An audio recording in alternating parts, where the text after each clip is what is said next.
evening, ladies and gentlemen, and welcome to round 3 of the Simsport Racing ACC Season 3.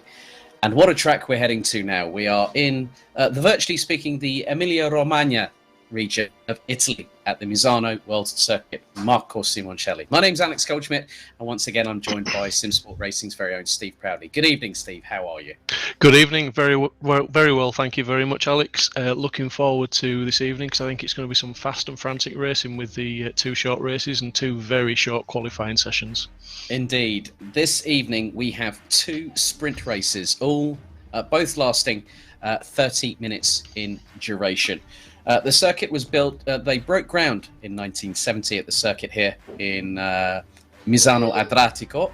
The circuit itself was previously known as the Circuito Internazionale Santa Monica, and then became what is now known as Misano World Circuit Marco Simoncelli, named after the late Marco Simoncelli, who passed away a few years ago.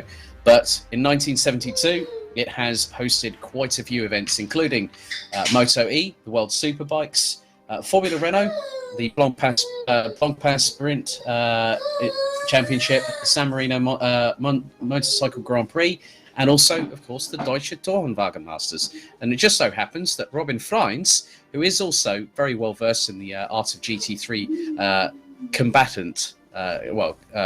competing, he's also the lap record holder in the Audi RS5 DTM. But Steve, a different circuit here as opposed to what we had last time out here at when we were at Silverstone, and we head to a very technical but very fast-paced circuit here at Misano.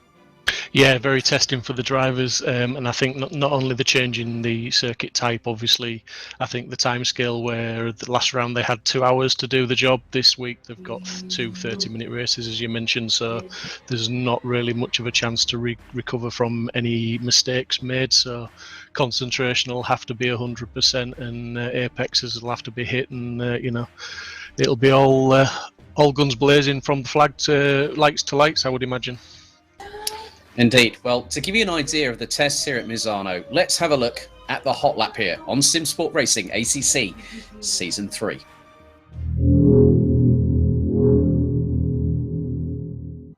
Welcome to the Misano World Circuit, Marco Simoncelli, for a hot lap here on Simsport Racing.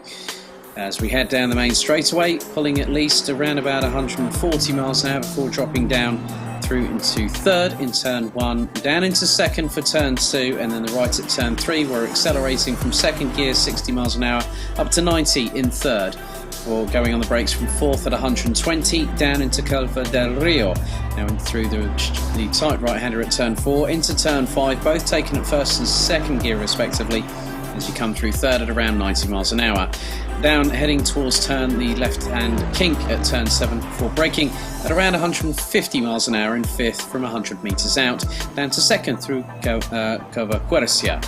That's turn number 8 at around about 60 miles an hour, accelerating all the way up through to fourth gear before getting on the brakes before turn 9, as you go onto one of the slowest parts of the circuit through Curva Tramonto at first gear 150. Now it's up the gears, up from third into fourth, 120, building the speed through into the right-hander at Corvone at fifth gear, around about 150 on the apex. That's true commitment, and you're going to hit a top speed of around 157 before braking for turn 13, going down to third gear at 104 miles an hour before braking for Curva del Carro.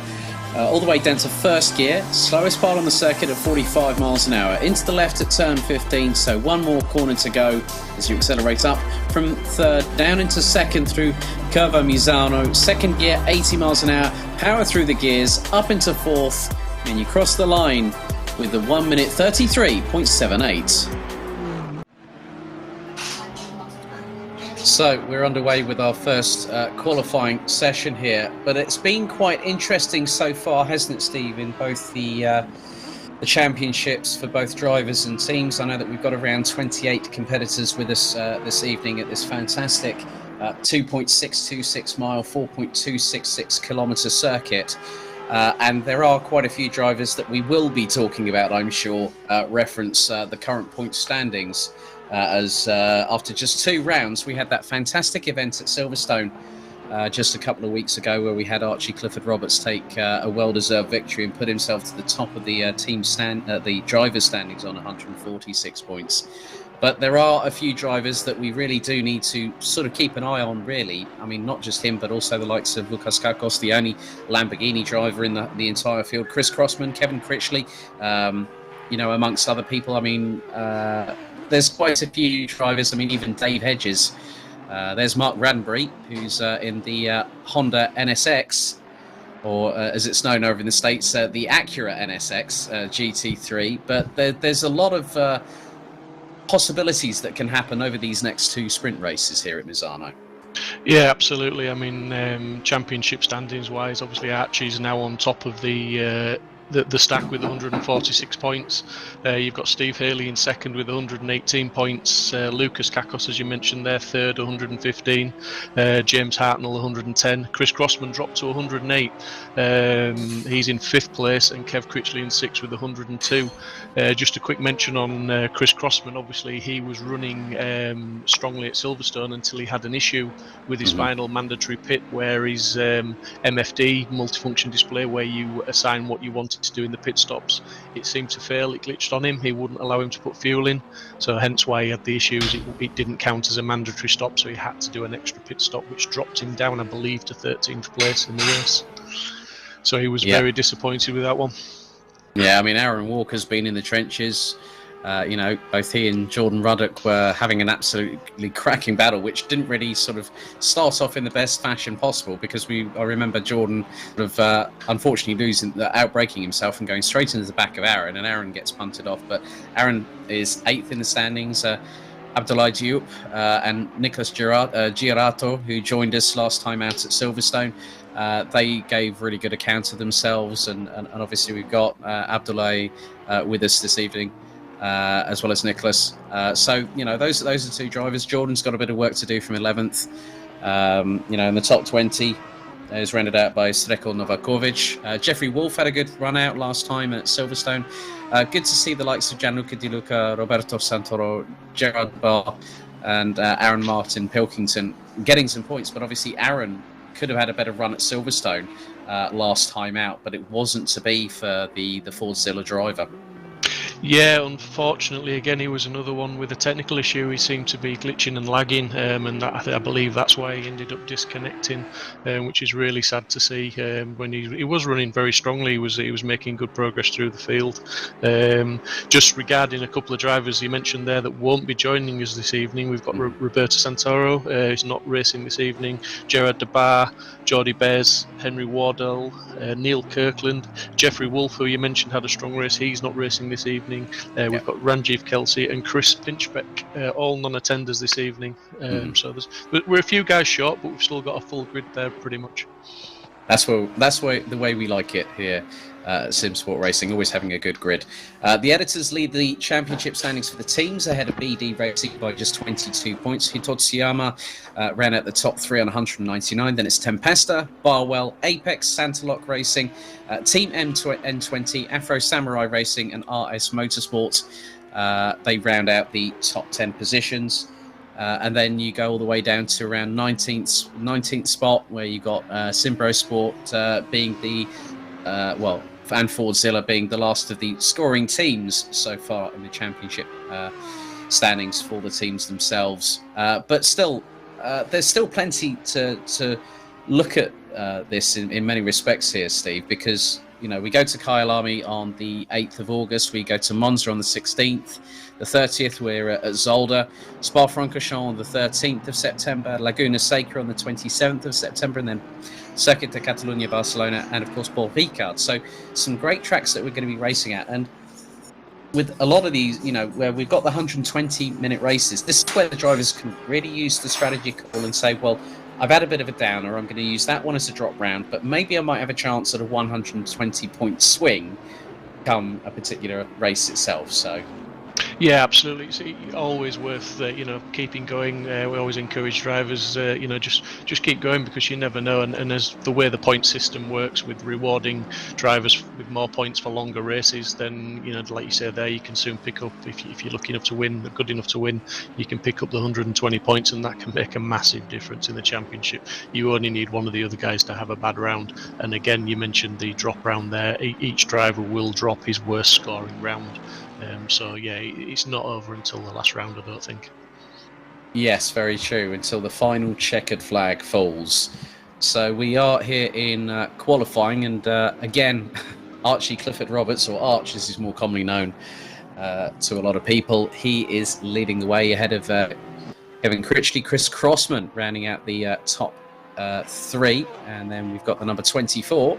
That's of Stephen Haley in one of the 2 Hitotsuyama cars, and then quickly followed by teammate Aaron Walker. And then it's Jordan Ruddock in the 17 Ferrari, as we're coming to the last 70 seconds of this session. So looking very compact there between the top 8, which includes Dave Hedges in the 88 Audi. Yeah, I mean, I know in practice Archie was doing 32.3s, I believe, so he's done well. We were a little bit sort of sceptical as to whether they would get into the 32s with only a 10-minute qualifying session and lots of cars on the track, but the boys have certainly done it, and as you say, very, very compact, so they should be in for some good racing tonight. Yep, top 10 separated by just 1.4 seconds, and in 10th position is the driver on your screen, Abdoulaye Diop in the 910, running under the Simsport Racing colours. Yeah, Abdoulaye is another driver that goes very well around this track. I know racing against him myself previously. He's very quick around here, and he can hold a good pace. So I think he'll be up there in the top 6, if I can put the commentator's curse on him, maybe. But he'll definitely be in the top 6, I believe. I'm sure he'll think you will definitely not be flavour of the month after saying that one, Steve. But I mean, just by the hot lap that we saw with Archie Clifford Roberts on the Aston Martin a bit earlier, you got some very, very big commitment corners. I mean, especially Corvone, which is turn 11, and you're going through that at around 150 in 5th gear, and then before turn 13, where you're braking from 6th at nearly 160 miles an hour to 3rd gear at about 105, 110, depending how brazen you want to be around here as the time has clicked down to 0. There's a lot of commitment corners around here and a lot of heavy braking zones, which is really going to test the driver's steely resolve, I think I would say here. Yeah, definitely. And I mean, those faster corners that you were talking about there, sort of turn 11, turn 12, there you've got to be fully committed, and you've got to be on the right line, because if you just get offline slightly, you're off track, and you are going a long way off track. You're going to lose a lot of time. So yeah, definitely, it's a very much a commitment track, and obviously getting into turn 14, you've got to get the apex on that right, because turn 15, turn 16 for the rest of the line, it all builds up from that one corner back to the finish line. Yeah, very true indeed. I mean, you've got corners such as Varianti del Parco, Curva Misano, Curva del Carro, Corvone, which we just mentioned. Tramonto, which is where you're going from, you're going from 4th gear 125 down right all the way down the gearbox to 1st gear on one of the slowest parts of the circuit. But it is about precision, so it's not just about brute speed and making sure that you go up the gears and maximise the rev range, going through Curva Misano. You're going all the way from sort of like 2nd gear on 80 miles an hour on the apex, and you're braking from about 100 meters, 70 meters out of 5th gear, and you're doing double our national speed limit over here in the UK, and then you're going down to 30. It's just like it is like a little bit of a maze here, isn't it? Really, it is, and you're doing all that while you're looking in the mirror as well. Don't forget, there's somebody trying to get past you. So there's a lot of pressure on these guys, and there's certainly, as I said earlier, they're going to be 100% focused on getting this right, because just like your pronunciations, it's not easy. It's no. No, it's never easy, and the thing is that doing the for those wondering about these hot laps, yes, I do the voiceovers for them, but it takes me about 3 times to get it right. I think it's just being a stickler for detail, but that's how the guys will be tonight behind the wheel, and obviously, Steve, there were a few post-race penalty points actually handed out to some of the drivers after our race at Silverstone, wasn't there? Absolutely, yeah. I mean, obviously, as it's, joking apart, Simsport takes the driving etiquette very seriously, and we do review incidents whether they're reported or not. We have a chief steward and other stewards that help, and they have laborious task of checking through replays and just looking at incidents. And as a result of looking through the incidents last week, there was 13 incidents investigated. And there were 12 drivers received penalty points on their race license with Simsport, and these range from one driver received 8 points for a lap 1 incident, and then down to one driver received 1 point for a dangerous rejoin. So we do look at absolutely everything, and the drivers respect that. To get just so the guys watching know, the drivers, if they do 2 clean races, they do get a point removed from the license, so they can redeem themselves, and the points aren't on forever. But it's something we take very seriously, as do the drivers. It just promotes clean racing, and it gives you another reason not to make that rash dive bomb into a corner if you know you're going to get penalised after the race, and potentially you may miss a race. Yeah, and I think at the end of the day, you have to run it as fairly as you can, because a lot of people will go, well, yeah, I mean, they'll go, well, it's just a game. No, it isn't a game. It's actually quite professional how you guys run this, and seeing all the discussions with the. I'm just going to put you all, for those at home, the amount of channels, chat channels and voice channels that we actually have in the Simsport Racing Discord server is quite impressive. But it's also a good way to make sure that there is a line that everyone has to follow, Steve, that they have to sort of look at the conditions of everything by joining the server. And we are getting people that want to be reserves for this through the Assetto Corsa Competizione platform, which is great. And it's provided us 2 great races so far over the last month or so. But it is about running it right and running it fairly for everybody, as you alluded to, that people might say, well, yeah, but I didn't feel that was fair. Well, hang on, that's the decision. That's what's been made. You've got to live with it and sort of try and improve yourself. So it's a way of improving the drivers, not just as individuals, but also their skill sets out on the virtual racing world, isn't it? Yeah, and it's not, like you say, it's not just on the track, it's about everything that we do, so that we, to run the Discord servers correctly, to run any servers correctly, you're answering the questions before they've been asked. So, when somebody does join our Discord, they're directed straight to the rules of Discord and the rules, our race rules, and they've got to click agree to those before they can get the correct rules to see all the other channels. And then there are the other channels. There's a GT3 channel, GT4 channel, and it's just so that information doesn't get lost, and it's easy for anyone new to the server to come along and they can get to where they need to go to quickly. So it's a growing community, I'm pleased to say. But yeah, we do put a lot of effort in, a lot of work, and a lot of emphasis on trying to run it correctly. Well, let's go to a brief video before we get the first race. 2 30-minute races here at Misano underway here for round 3 of Simsport Racing ACC GT3.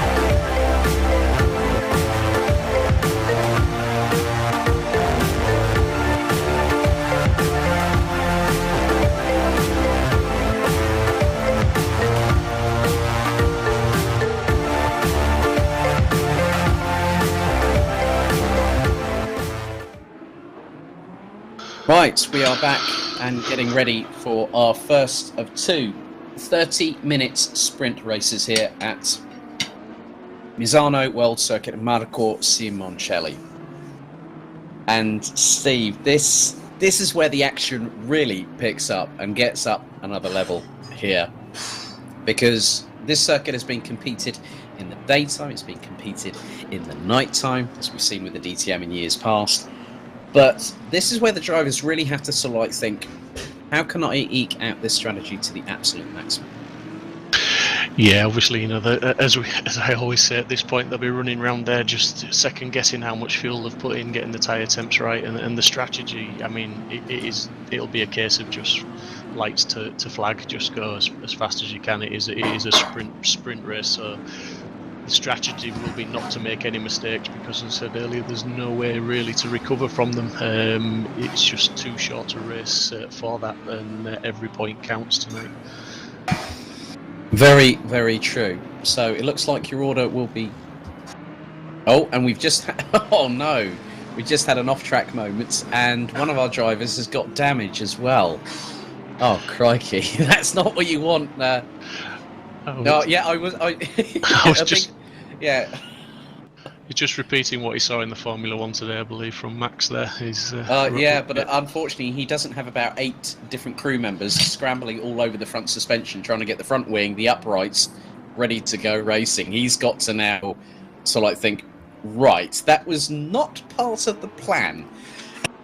In many respects. No, hopefully he'll be able to calm his nerves. Hopefully, if there is any damage, it won't be too severe.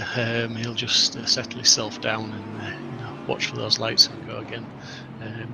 These lads put hours and hours of practice into as I know you said, to take it seriously. They do literally. They'll spend 2, 3, 4 hours an evening just practicing hot lapping and tweaking setups. So hopefully he'll get himself back into that zone and have a good race. Indeed. Right, well, air temperature 16 degrees Celsius, track temperature 19 degrees Celsius. It is Archie Clifford-Roberts, Kevin Critchley, Chris Crossman, Stephen Haley, Aaron Walker, Regan Mitchell, Jordan Ruddock, James Hartnell, Dave Hedges, Dean Riley rounding out the top 10, Abdoulaye Diop in 11th, ahead of Rich Smith, Steve Hinden, Lucas Kakos actually all the way down in 15th position as we get ourselves ready. They come round Curva Misano as we await for everyone to get in some form of formation here. 29 drivers on the grid. Ladies and gentlemen, we are ready to go racing here at Misano. And it is now green, green, green. And we are heading down to Variante del Parco for the first time. Looks like Critchley's got the inside run for the minute. But didn't have that quite quickly going up into the halfway point of Variante del Parco as everyone's trying to get 2 abreast through the second corner. As Archie Clifford-Roberts gets a great start as we've got, looks like Pixley's got a drive through and De Luca's got a drive through, I think possibly for a potential jump start infringement. So now we head down the back straightaway. And looks like we've got a bit of a replay here, and that was a very, very thread the eye of the needle moment there by one of the that looks to be James Hartnell in the Sky livery car. Ferrari that threaded the eye through the needle. We're making our way towards the far side of the circuit as they've come through Curva Quercia into Curva Tramonto. One of the 3 first gear corners here. But this is where it gets committed now, Steve, as they're now trying to go nearly side by side. That was possibly, I think that might have been, that was Hartnell and Duke going side by side through turn 12. That's incredibly brave from the Ferrari at this particular moment, just 90 seconds into the first 30-minute sprint race here at Misano. Yeah, James Hartnell, very, very good racer, and Abdoulaye as well. So they'll have had 100% confidence in each other through there, I think. I'm not quite sure myself. I think I'd have been a bit nervous, but those 2 guys know what they're doing. And James will be kicking to make up positions if he can. Abdoulay's not a very easy guy to overtake, very professional racer. So let's have a look at the replay. Yeah, he goes to... Oh, they have a little bit of a touch there going into the corner. That was rubbing and racing at its very best. That was letting him know he was there. I think Alex, he was just, I'm here and you can't come back across. I think that was definitely a Days of Thunder moment there, as in Colt Trickle saying, remember me, back in the day. But now you can see the 2 EBM Porsches of Kevin Critchley and Chris Crossman trying to close on Archie Clifford-Roberts for the lead. The top 3 covered by just over a second and a half. Then it's Stephen Haley and Aaron Walker, the 2 Hitotsuyama cars, running line astern. So it is Audi leading from Porsche and Audi comprising the top 5. Then we actually have 2 Ferraris in the top 10, and that's being led by Jordan Ruddock. Due up in the 4th Audi, as here we now have a replay, and this might not... Oh, no! That is the number 2 Ferrari of Dean Riley that gets turned around there. So, not exactly what Riley actually wanted at that particular moment in time, but that's still... It's dependent on how he comes back from that, Steve, isn't it? Yeah, again, as we always say, he's going to have to just turn it back around, get facing the right way and get his head down and racing, and leave it to the stewards to have an investigation on that one, and watch the replay from a couple of angles to see if there's any action to be taken. But yeah, for now he'll just be concentrating on getting going again, and probably just finish where he can in this race and regroup for race 2. As we ride on board with Aaron Martin Pilkington in the 626, Amman Racing TF Sport liveried Aston Martin. Yeah, it'd be good to see Aaron finish a little bit further up. He's certainly a driver that's very capable of that. Maybe just didn't have quite a good qualifying session as he would have hoped, but I'm sure he'll be pushing on.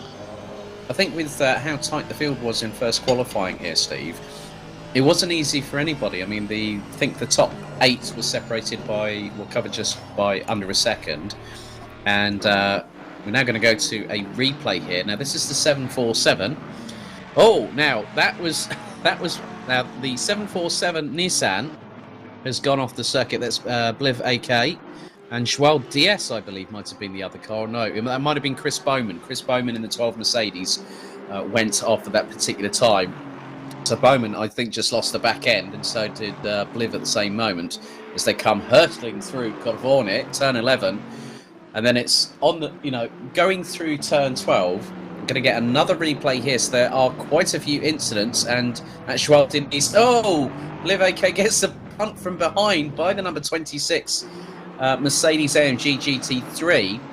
So in a sprint race, I think one of the biggest things here, Steve, is to try and keep your nose out of trouble. Yeah, as it is in most races, but like I say, you just got no time to recover, so you just want to keep it clean and keep away. And if someone, from my personal experience, if I've got someone behind me that's pushing aggressively, then 9 times out of 10 it's better to let them go, because you just want to keep a clean race. Battle a little bit, but if they get too aggressive, let them go. I think, from what we saw in those replays, they were maybe genuine mistakes, outbreaking themselves, whatever, but, as I said earlier, they will get looked at. It's good to see that the front group are staying reasonably close together, although Archie is pulling a slight gap, and I believe Archie's done the fastest lap of the race, which is a 33.06, which is amazing for race pace. That's a very, very quick lap for racing. Very true. I did see that Jordan Ruddock went very, very wide. I think that might have been coming out of Corvone and heading into turn 12. But that's not somewhere where you want to be sort of going off track, because, first of all, for those wondering at home, you can see the marbling on the outside, so the tyres will get pickup. Let's have a look. This is... now that's Lukasz Kakos. Now, as Kakos... Yeah, he's down in 13th position. So obviously with some of the incidents a bit earlier on, what's then happened is that backmarker traffic has come quite quickly into play here. And in a sprint race, Steve, that can make all the difference in those trying to make up gaps, because Kevin Critchley and Chris Crossman are respectively nearly 1.3 seconds and 2.5 seconds behind Archie Clifford Roberts respectively. So Clifford Roberts in the 96 Audi doing a great job thus far, but I've been really impressed to see about Haley and Walker at the 2 Totsuyama cars, and then you've got Ruddock in the leading Ferrari trying to chase them down in the 488 GT3. And that's going to be quite an interesting battle, because it is all guns blazing all the way through the next 23 minutes here at race 1 at Misano. Yeah, and you've got James Hartnell on the back of Diep there. He's not letting go. He's within half a second, so he's obviously clinging and still pushing to try and get into the top 7 there. Lucas will be disappointed with that. Dropped down to 13th, as he's reasonably high up in the championship at the moment, currently in 3rd place. So he'll be wanting to maximise his point scoring this evening. Good also to see Regan Mitchell in the number 69 Black Falcon car, as he's chasing down Dave Hedges for P9. We know that Regan was in the trenches last time out at Silverstone. Yeah, I didn't want to mention Regan too much because I think I gave him too much chat last time, and I may have been responsible for some of his incidents there, putting a bit of a curse on him. But yeah, he's a very, very capable, competent driver, is Regan, and he should do all right. He's got a difficult task trying to get past Dave, who's also a very capable driver, but I'm sure he'll have a great race. Very true. And here is James Hartnell in the 168 Tempesta Racing Ferrari, heading down into the Variante del Parco, so in through turn 1, now into turn 2, bumping over the slight sausage curbs on the left-hand side and through the apex of turn 3. And we can just see how committed these drivers are, Dave, in terms of apex speed, braking at the right point, and using as much curb as they dare without infringing on track limits. Yeah, I mean, they do hours and hours of practice, these guys, and to coin for it, they know what they can get away with, they know how much they can cut. So we're seeing a replay here, and that's one of the ML Fry cars. That's Richard Pixley. And there's Gianluca Di Luca, who's trying to recover from his drive-through after jumping the start just under 9 minutes ago. As Hartnell now really closing on Abdoulaye Diop, and then the bat. Oh, Mitchell has got past Hedges. So Regan Mitchell up to P9 now. Or is that, no? That's possibly Joao Diaz, I think.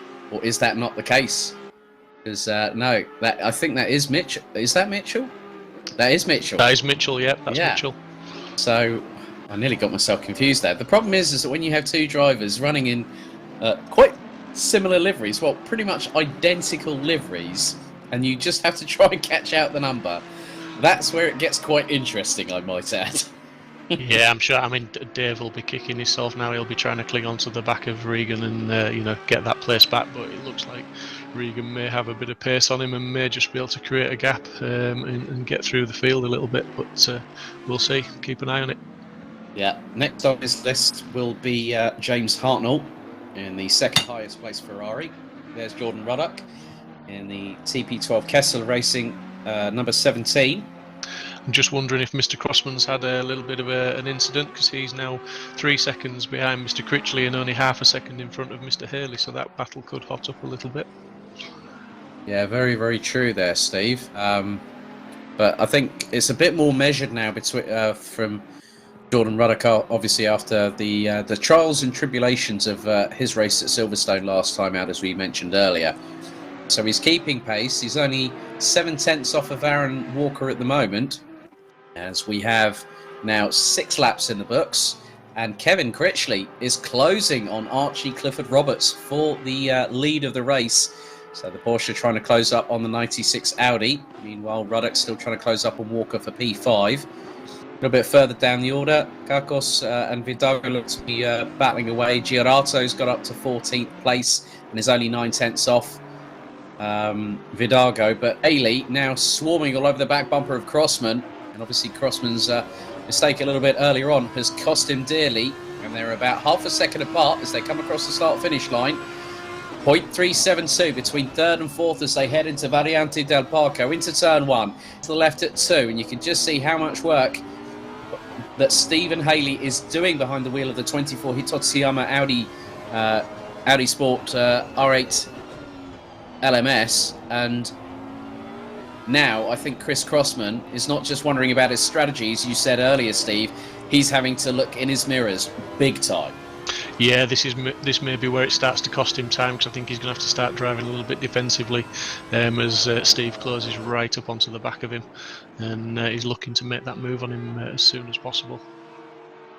Yeah, but then we can't forget about the fact that the way that these two are battling away, Aaron Walker and Jordan Ruddock are going to close up on them, hand over fist, and if these two start swapping a bit of paint, let's say, there could be a definitive change for at least P4, let alone P3. Yeah, I mean, this is obviously really exciting when you're looking at P3, P4, 5 and 6 potentially closing up and battling for that last podium spot, and Kev Critchley still within a second of Archie for the lead, so it's all hot at the front, and nobody's pacing themselves at the minute. I think they're all going absolutely flat out.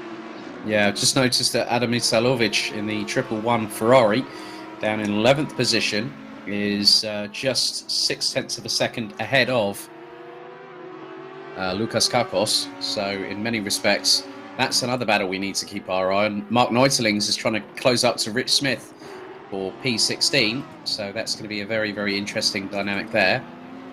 Yeah, Mark's another regular at Simsport and a very consistent driver. He'll be sat there and he'll just keep pushing and pushing and put the pressure on Rich, hoping to make a pass as soon as possible.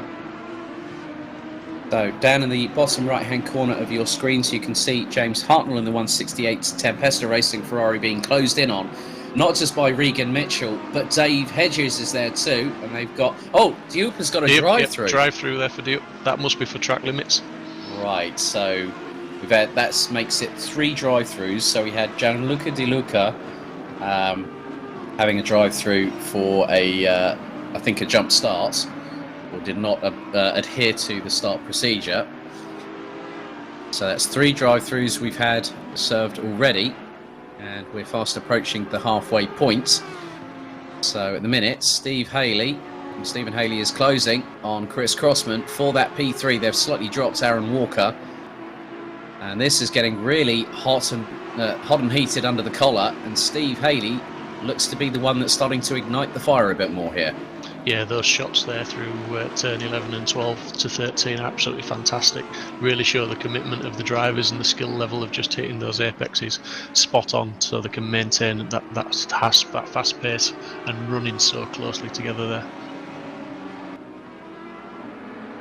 Right, we've had a brief yellow flag there, which has just been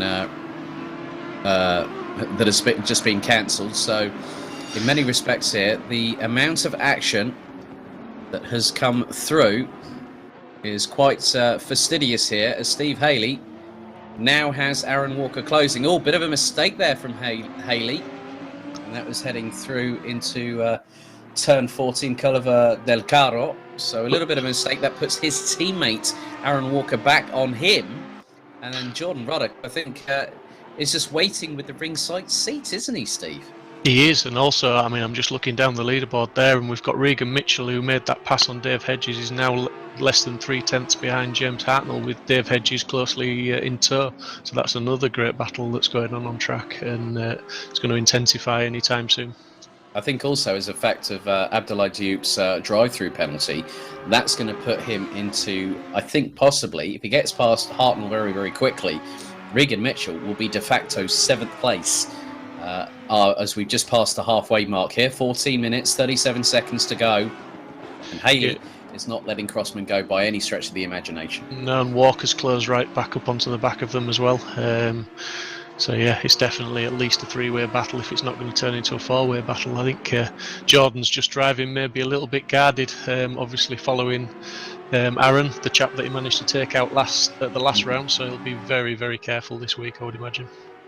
But let's not forget that Jordan did do some great manoeuvres as we go on board with. So Duke has 1 lap remaining, and you said it absolutely spot on there, Steve. He's got 1 lap before otherwise he'll get a bigger penalty for not serving a drive-through for track limits infringement. He goes a bit wide there, I think. Yeah, he's obviously driving a little bit frustrated with himself now. No driver wants to get a drive-through, and obviously track limits, it's just an open and shut case that it's his fault. As we look at Steve now really putting the pressure on Chris there, he's looking to make that move. He doesn't get much closer. Yeah, very, very true there.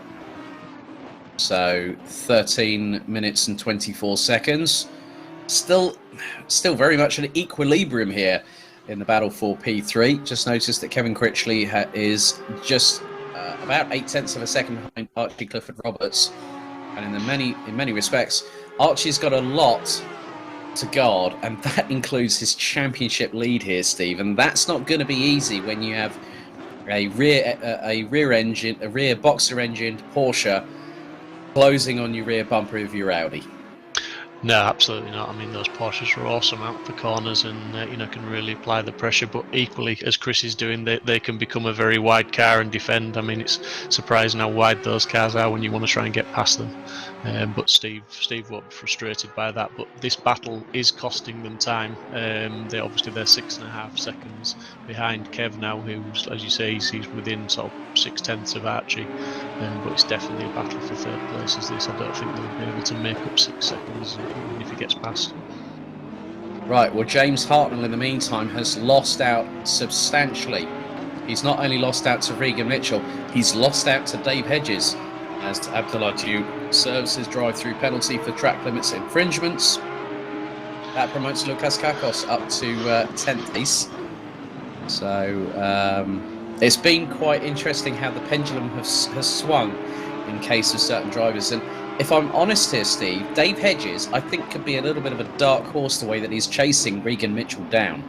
Definitely, I've heard him call many things, but not a dark horse. But he'll certainly be just having a watching brief there, and he'll wait for any opportunity, and he will pounce, will Dave, if he gets it. I mean, quite often when you're in a train of cars like this, that's the best tactic. Right, so here's a little bit of a replay. Now, that was a little bump from behind, and that is why James Hartnell is down a couple of positions. So he tagged the back of Dube, and that was probably on Abdullah's in-lap there before serving his penalty. Yeah, that's a little bit. It's very unfortunate, is that, obviously, for both drivers, but especially James, because obviously he'll be aware that Abdullah was going to be going in for a drive-through, so all he had to do was just sit there and wait for him to pit, and the position would have been his. But obviously, just contact led to that off. Yep, as they say, rubbing is racing. But Kevin Critchley now is only half a second behind, he was half a second, it's now 0.7 or so behind Archie Clifford Roberts. Stephen Haley, Aaron Walker still trying to hunt down the number 3 Porsche 911 GT3 of Chris Crossman, who's looking to make a further resurgence after a difficult time, as we alluded to earlier on in the broadcast. As now, this is where it's going to get really, really tough, because we're getting into the final third of this race, and it is about who wants to put it on the line more than anybody. And the way that Steve Haley is driving, just by the way that the car is dynamically changing direction, the way that he's applying the brakes, you can tell when a driver's really deciding, you know what, I've got 10 minutes to go, and I'm going to go for it and see what happens. And hopefully I come out on top. Yeah, and not only that, I think sometimes the Porsche, having experienced it quite extensively, racing it quite a lot, it does change I think a little bit more than some of the other cars, who we're seeing here. Oh, right, that's the Honda NSX of these. Oh. That's the 75 of Mark Raddenberry, and I think that was Richard. Was that Richard Pixley again? I think. David Parker, yeah. So this is the sister 54 Evan Fry Jaguar there, and then I think that might have been Joel Diaz and the 26 Mercedes that ended up sort of being unsighted and went, right, I've got nowhere to go now, and these kind of things do happen. But I just think in this sort of respect, everything's sort of heating up. The battle between for the lead, the battle for third places. We are now on board with our second place driver at the moment, the number 15 Porsche 911 GT3R 991-2 derivative of Kevin Critchley. And he's getting really, really close now, isn't he, Steve? He is, and as I was going to say before, just before we saw that replay there, I think the dynamics of the Porsche can change maybe a little bit more than some of the other cars as the race goes on. I think they're affected a bit more by the weight transfer, less fuel in and tyre wear, so maybe Kev's benefiting from that, and maybe Chris is suffering from that. I don't know. It does go both ways, so let's see what happens. Yeah, it gets really, really close now. That is nigh on bumper to bumper there, as they're going to head through. They've gone through Curva del Carro. They're going to head to the Curva Misano very, very shortly, as we've got 8.25 minutes left on the clock. Let's see who is raising and puts the power down coming out of the corner. Well, they both get really good runs of traction across the start-finish line. That is now onto lap number 15, heading into the Variante del Parco. And you can just see, I think, that Archie now knows that, right, I've got a very fired-up Porsche driver behind me, and I need to scarper away as quickly as possible. But there's another back marker up ahead, as they're going to go through the left at turn 6, and then head towards Covaquercia for turn 8. And this is where the Audi starts to stretch its legs a little bit, but then the Porsche comes into its own because, from a realistic perspective, Steve, the Audi and the Porsche, well, the Audi's mid-engine mounted. The Porsche is rear mounted because obviously it's right over the rear axle and giving direct drive to the vehicle. So a very different characteristic. So one might struggle a bit more than the other, but it's all dependent on who gets that good run and who makes it nice and clean and tidy through the respective corners. Yeah, the Porsche doesn't have the speed that the Audi has, so obviously Kev's got to keep tucked up behind as close as he can and make that move. If he can in a braking zone or get on the power coming out the corner, he's definitely not going to do it on out-and-out top speed. Very true. So we are on lap number 15 here at the fantastic Misano World Circuit Marco Simoncelli. Local time showing, as per the server, 10:31 a.m. Track temperature has increased as we've had a major runoff a bit ahead of Archie Clifford Roberts. So it might have been the back marker up ahead as they are going through the Variante del Parco again. I'm wondering who that driver is. I think it is a Mercedes of some description. Possibly Joao Diaz may be, or is that an Aston Martin in the armour? That is an Aston Martin. And I've got a feeling that might be Gianluca De Luca, if that is the 135 just up ahead. And the key point here now, Steve, is that Archie is going to have to be the one that's going to have to safely get past the back marker, as will Kevin. But it's about who clears the back marker quickest is the one that's going to really profit from the situation. Yeah, you always hope in this scenario that the back marker is looking in his mirrors, he's watching the blue flags, and he's just going to ease over on one of the straights and appreciate these guys are battling and let them both through. But we don't live in an ideal world. It doesn't always happen, but that's what we hope for. That's certainly what Kev and Archie will be Kev will be hoping for. Archie maybe he'll be hoping for that he just gets past as he starts flashing him, just letting him know he's there. Yeah, as they go through Corvone, that's a bit brave, trying to flash your lights before Corvone and thinking, well, we're going to be doing nearly 150 miles an hour. He just needs to get out of the blinking way. I mean, come on. As finally, and that is Gianluca De Luca getting out of the way. Yeah, that's fantastic from Gianluca there. That was really good. He did that pretty efficiently. To be fair, I don't think he could have done much better. Yeah, and it's not been an easy race for the 135 Aston Martin driver as we head into the final sixth of this race. Less than 5 minutes on the clock to go. Lap number 17, and it is still mano a mano against between Archie Clifford Roberts in the number 96. We're on board with Stephen Haley, who is still trying to chase down Chris Crossman, and the gap now between them is 1.1 seconds, but then Aaron Walker and Jordan Ruddock are now closing in, and these three are separated by about a second from front to rear bumpers respectively, as this is getting hot and heated under the collar, isn't it, Steve? This is what you want in a sprint race. Absolutely, this is what they're designed for. I mean, when you look in the mirror and you see that car in the braking zone closing up like that, you start to second guess, am I braking too early? But it's just the way it works, and Steve will be trying hard. Obviously, he's wanting to get past Chris Crossman. I don't believe Chris will be holding you up that much. The pace difference won't be that great, hence why it's so difficult for him to get past. But obviously he's looking for that third place to maximise the points from this first race. But absolutely fantastic racing from all these guys. Yeah, Jordan Ruddock looks a little bit closer to Aaron Walker as we are on the rear wing cam of Stephen Haley from Audi Team Hitosiyama. There is Archie Clifford Roberts. And I must be completely honest here, Steve, that Kevin Critchley has kept Archie very, very honest throughout this race. Yeah, very impressive that, when a driver like Archie makes a break for it, you don't expect to close the gap back up on him. But Kev did exactly that. He closed right back up on him and he stayed with him and he's putting him under pressure. Again, as I said regarding Steve and Chris, I don't think the pace is so different. So to actually put a move on somebody when you're only maybe lapping a tenth quicker, or if that, it's nigh on impossible if they just keep hitting their lines as Archie is doing. Yeah, there's Aaron Walker in the 99 Audi Team Hitosiyama colours. Still, this has been very much even Stevens here between this quartet, if I'm honest here, Steve, as we get some great shots. A big thank you to simplyrace.co.uk for providing the live stream once again, as both Walker and Ruddock go very, very much over the I think the term overcommitment over the sausage curbs there for the pair of them, Steve. But we're getting some great capture angles here on the broadcast this evening.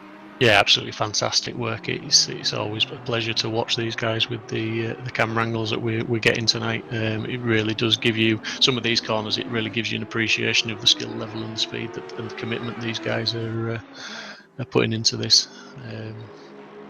Yeah, so we're now coming into the last 2.25 minutes. The gap between Archie Clifford-Roberts and Kevin Critchley still just under 9/10 of a second. Chris Crossman a further 8.8 seconds behind second position, as Aaron Walker goes hustling his way through into turn 13 and 14. It's a great show of pace there from the number 99. But Archie Clifford-Roberts, again, he's been running consistently quick. I mean, looking at his last lap time, a 1 minute 33.984, and then it was a 1 minute 34.050 from Kevin Critchley. So it's nearly a tenth between them in favour of Archie in terms of pure lap pace when it comes to getting into a rhythm, getting yourself in the zone and putting the blinkers on. Yeah, and I mean, one of our other drivers, Lucas Kakos, is in 10th place, up behind James Hartnell, within 3/10, so he's potentially going to be looking to make a move in these closing stages of this race. Let's see if he can squeeze a few more points out of it. Regan Mitchell up into 7th. It's looking like that's maybe where he's going to finish, barring any mistakes, because he's got a bit of a gap forward and a bit of a gap behind him, so good result for Regan. Yeah, he's about 2.4 seconds ahead of Dave Hedges. We'll make that 2.5 seconds. As we are now into the last 60 seconds of this first of two 30-minute sprint races here at Misano World Circuit. Marco Simoncelli for the ACC Season 3 for Simsport Racing. And it's been quite interesting so far. The cat and mouse games in a sprint race format as opposed to the endurance ones we've had over the past 2 rounds. Yeah, I think we've got Aaron Walker just being a respectful teammate there, because he actually got a better run out of that last corner than his teammate Steve, and as you can see, he's right on the bumper, but he's not forced to move, he's just sat there. So not saying team orders are coming into it, I think he's just being a team player and respecting his teammate there. Yeah, I very much agree. I think one of the biggest rules in racing, even in the sim racing world, is don't take out your teammate. Leader is now on the final lap here at Misano for the first race, as the timer is counting down quite substantially, as we will hit 0 now. That is it. Time is up. So there you have Dean Riley in the number 2 Tempesta Racing Ferrari. Just up ahead is Mark Neutelings in the 666. Team Parker liveried Bentley Continental GT3. Yeah, great result for Dean and Mark. They've battled up through the field together a little bit. I think they were in the low teens, maybe 20th even at one point. So yeah, they've just kept the head down and kept going. So very, very shortly we will have our victor crowned, as there is Archie Clifford-Roberts, and again Kevin Critchley looking to try as best he can. But as we've been saying through this, Steve, whenever we've seen it, that Archie Clifford-Roberts in the Audi has got the legs on the number 15 Porsche as they go through Corvone at 150 miles an hour through turn 12 in 6th gear, nearly 160 before they break down to 3rd gear and then to 1st here in Cova del Carro, the slowest part of the circuit, at around 45 miles an hour through into turn 15 in 3rd gear, and then round Curva Misano. It's another victory, this time at the first sprint race here at Misano. It is Archie Clifford-Roberts in the number 96 Audi that takes the win by just 0.463 of a second ahead of Kevin Critchley in the number 15 Porsche. So yep, and Chris Crossman takes the final step of the rostrum here in the first sprint race. That was a belter between the two leaders there, wouldn't you say, Steve, all the way through the race? Yeah, absolutely fantastic racing. Credit to everybody involved there. It was great stuff as we're watching Dean Riley and Mark battling to the flag now.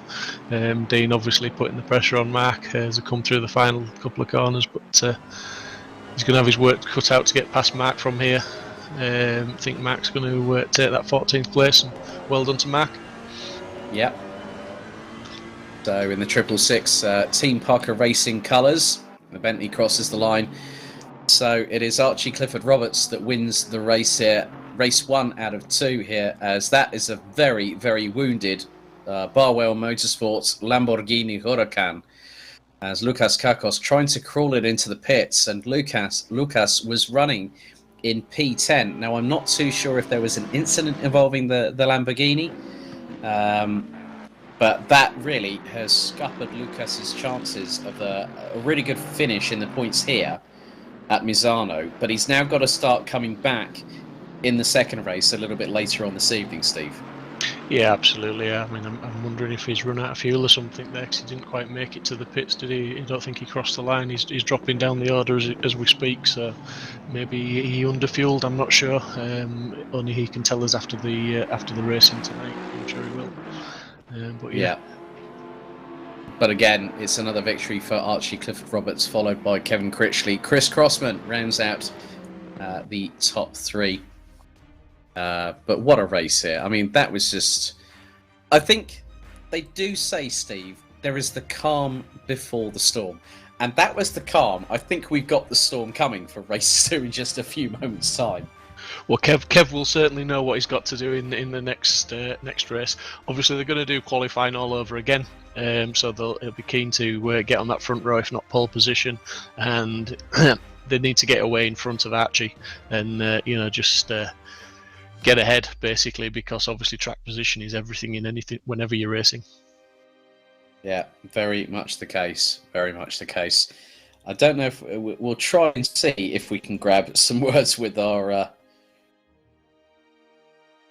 with regards to our top three here. I know that Archie will not want to be interviewed. We know that for a fact because he has stated that on his commentator sheet, which I very much appreciate. But I mean, that's a fantastic job from Archie there, Steve. And I think he's going to be going to the second race very, very shortly with a bit of confidence. So we're just going to see. I think we've got somebody in the commentary box. So bear with me a second. I'm just going to. So looks like Right. So Stephen Haley joins us. Well, Steve, that was a very interesting.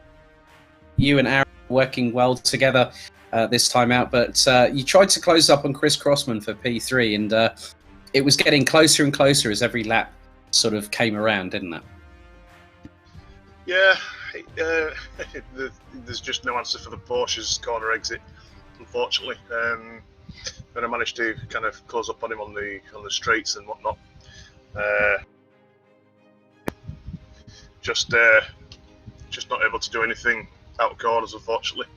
But it is what it is. And heading into race 2, how are things? Obviously, with Aaron did a really good job there as well. I mean, and plus we did see a little bit later on in the race. I think Steve pointed out that Aaron got a really good run, but obviously didn't want to sort of send one up the inside in the latter stages, which would take both of you out, and then you both suffer in the championship as a direct result. Very fair play from him. Absolutely. I mean, if my tyres were a bit cold, if I'd have been even slower, then I would have had to let him through to let him have a crack at Chris. But race 2, you never know what might happen there. Well, I think as I alluded to Steve a bit earlier on, there is the calm before the storm, and that was definitely a lot calmer than I think a lot of people anticipate. You agree? Yeah. Unfortunately, it's one of these tracks where it's quite stop and start and whatnot, but where the Porsche is strong, and you just can't do anything about it. But where the Audi is strong, that back straight, it's just that kink and that other little bit of a right kink. It would have been lovely to just have got out around the outside of him there, to be fair, but they just weren't going to happen, not without trying to, not without possibly destroying each other's cars. Yeah, exactly. Well, qualifying's underway. Stephen Haley, all the very best of luck and good luck for this evening. Cheers, buddy. Thank you. So, qualifying is pretty much getting underway, and this is another side of things, Steve, where they're having to do double the amount of work, 30-minute races, and then also about the fact that we've got another 30-minute race. That's going to be very interesting, wouldn't you say? Yeah, and it'll be interesting. I mean, a few drivers might make a few tweaks to the setup. Obviously, some of them will have finished the race there and maybe had a bit too much fuel left for their liking, so they'll reduce the weight a little bit, maybe take a bit less fuel. Tyre pressures, as Steve said there, his tyres running a little bit cold, so maybe he's going to start adjusting a few things, and he may have better pace in the second race. But yeah, I think we're in for a cracker. That was by no means a poor show from the lads. There was some very, very close racing there, and the top 10, top 15, absolute credit to them. I mean, we were that engrossed in those battles. I think we missed maybe a couple of battles further down the field. I kept looking down, and there was a few battles that were within a couple of tenths of each other further down the field. But that's the problem when you've got a field full of guys that know how to race. Well, for those wanting to get involved with Simsport Racing, you can head to the website at the bottom of your screens at home, www.simsport-racing.com, where you can actually join the Discord server.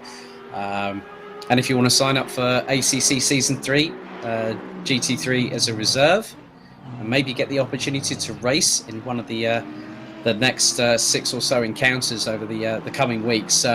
But Steve, there's an interesting proposition, obviously, with the Seto Corsa Competizione and Keynes International, announcing a GT4 DLC package that has just been announced. It's got 11 cars on that. Is there something coming in the wings from Simsport Racing about GT4 and ACC? You're such a professional, Alex. I'm glad you linked me into that, because I was going to mention we have announced that we are running a GT4 championship. We are having a test race this Wednesday evening round Zandvoort, and then it will go into a short 5-round championship which will be run every Wednesday evening, starting at 7:30 for 30 minutes practice, then an 8 o'clock start time for a 45-minute race. But the interesting thing is, the first race you will qualify for your grid position, and then this following 4 rounds, the grid will be a reverse grid of the previous week's race finish positions. So we will be running a reverse grid GT4 championship. I'm not quite sure if there are any other communities doing that, but we certainly are, and it's live now. You can join our Discord and you can sign up for that, and there's still a fair bit of space for it. We're looking for probably around 35 to 40 drivers if we can get them on the grid. Oh, Craig. And how many have signed up so far? We've got approximately 20 signed up now. So if you can imagine a driver like Archie winning the race, the week after he's going to be starting from maybe 35th, 40th position, depending how many are in there. It's going to really open up the championship. Oh, that's even better than putting success ballast on cars these days. So. Yeah, we discussed success ballast, and the problem is it affects different cars in different ways, so there's no perfect amount of ballast to add, because some cars actually perform a little bit better with a little bit more weight on sometimes. The Porsche certainly likes a little bit of weight on it and things like that. So yeah, success ballast is not something we use, but the reverse grid is certainly going to make it interesting, and potentially we're hoping to stream those races as well. So let's just get signed up, guys. If you want to join us, even if you want to come and see what we're about, you don't necessarily have to sign up. You can just dip your toe in the water, speak to some of the guys, and I'm sure once you've had a chat with us and you've been on our practice servers, you'll be itching to get onto the grid with the guys. I'm itching to look forward to actually seeing it. Wow, that's brilliant. Half the grid are already at capacity. So yeah, head to simsport-racing.com for further information. I think just before we get underway with qualifying is underway, I think we might just go to a brief video before we get things underway here for race 2 here at Misano.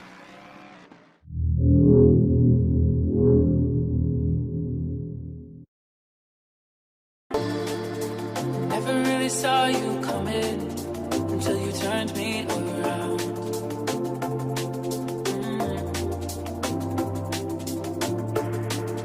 Used to think I was nothing, but look at this love we found.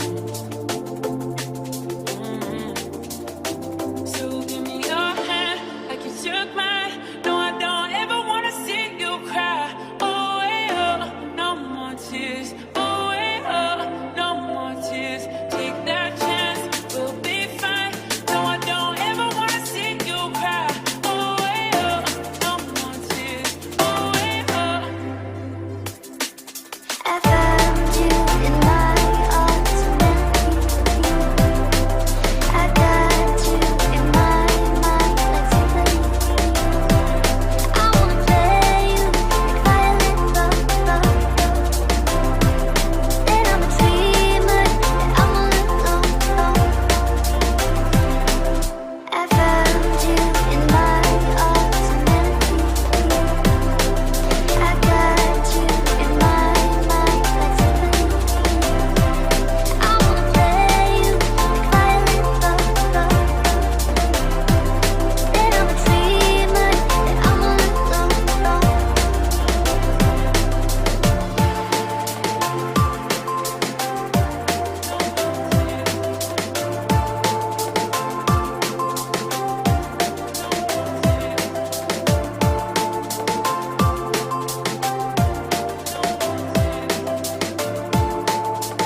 So we are back, and as you can see, that was our teaser for round 7 at Spa-Francorchamps, which will be an iconic race. And of course, that hosts the Total 24 Hours of Spa, a fantastic race in its own right, Steve. And that's going to really put the cat amongst the proverbial pigeons and also sort the men out from the boys.